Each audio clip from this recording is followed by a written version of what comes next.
The English county of Lincolnshire has a long history of traditional music, from songs celebrating the rural idyll to the salty sea shanties of the coastal plain.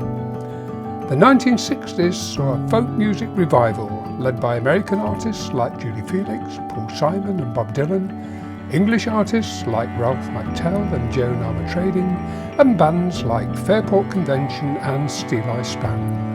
Their lyrics resonated with the hippie generation and brought new musical influences to the English folk tradition.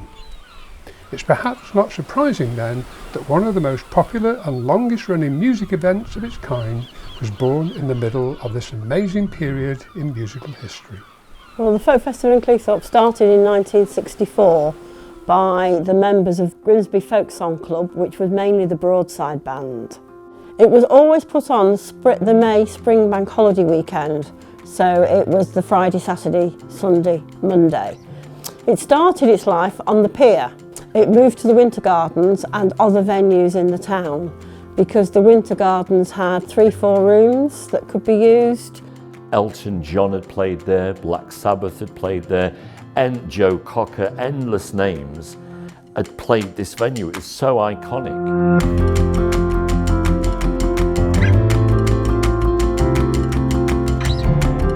Anybody who is top of the folk scene has played at Cleethorpes Folk Festival. Barbara Dixon, Kate Rusby, John Bowden, Silly Wizard. Also, anybody who was top of the tree. We only got the best artists for Cleethorpes Folk Festival.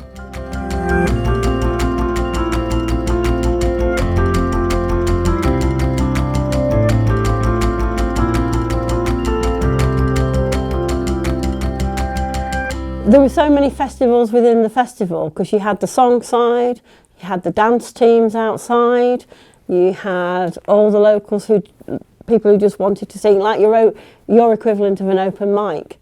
So there was like 3 or 4 festivals within a festival. We also had a children's arm of the festival. It started out where children were disrupting the afternoon concert, so it developed into having a crèche for them. But as the years progressed, we actually got funding to hold school days on the Friday and teach all the local children in the local schools folk arts, dancing, singing, playing. So there's a lot of teenagers and adults in the town now who will remember their days at Cleethorpes Folk Festival. You can meet people there that they've got a wealth of knowledge, and that was as well really helpful for me because that got me interested in researching the history of folk music in Lincolnshire. And then the dance side of it was huge because all the dance teams up and down the country wanted to come to Cleethorpes. So it was entertainment along the prom every afternoon.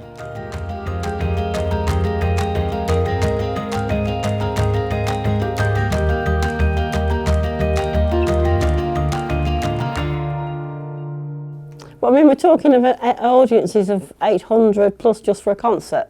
So it was a large festival and people came from all over the country, and we had a lot of Europeans coming to it as well. It wasn't just a tiny little festival.